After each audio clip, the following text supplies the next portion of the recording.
បាទសួស្តីបងប្អូនទាំងគ្នានឹងថ្ងៃនេះយើងមានបានទិញទូបងចឹងហ្នឹងហើយអរគុណបងប្រុសគាត់ជួយទិញទីបណាហ្នឹងហើយទីបនេះប្រវែង60សង់ទីម៉ែត្របងប្អូនចឹងមានទីបនេះសូមបញ្ជាក់ម្ដងទៀតទីបនេះគឺមានប្រវែង40សង់ទីម៉ែត្រហើយនិង60សង់ទីម៉ែត្របងប្អូនចឹងគឺគាត់ទិញជាឈុតបងប្អូនចឹងឈុតខាងក្រោមបងប្អូនចឹងចានស្នាយមួយជាមួយទីបបងប្អូនចឹងហ្នឹងហើយនេះផ្នែកខាងលើបងប្អូនចឹងនេះឡតខាងលើសើបចូលខាងនេះអូខេបងប្អូនចឹងហើយយើងក៏មានបតែគុតធុកបងប្អូនចឹងនេះអរគុណបងប្រុសដែលជួយកំងណាហ្នឹងហើយតែគុតធុកប្រភេទពុតតូចប្រភេទពុតដូច speed con ប្រភេទល្អបងប្អូនចឹងនេះយើងមាន free board ជូនគាត់ដូចគ្នាដែរបងប្អូនចឹងហ្នឹងហើយអរគុណបងប្រុសជួយទិញជួយជៀវតែយើងក៏មានប្រឡងចាក់ឧបលើបងប្អូនចឹងមានវិសោតាន់មានប្រឡងមានខ្សែគ្រប់ប្រភេទបងប្អូនចឹងមានអារម្មណ៍តែកំងបានសាកសួរបានណាហ្នឹងហើយនេះក៏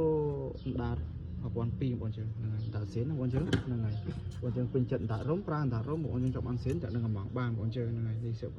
តាសៀនលុះសំប៉ែតហ្នឹងហើយលុះខ្មៅនេះខ្មៅបងប្អូនចឹងមានអីបងណាពេញចិត្តចាញ់មួយណាទិញមួយហ្នឹងបងប្អូនហ្នឹងអរគុណច្រើនបងប្អូនចឹងអរគុណច្រើនបាយបាយជម្រាបលា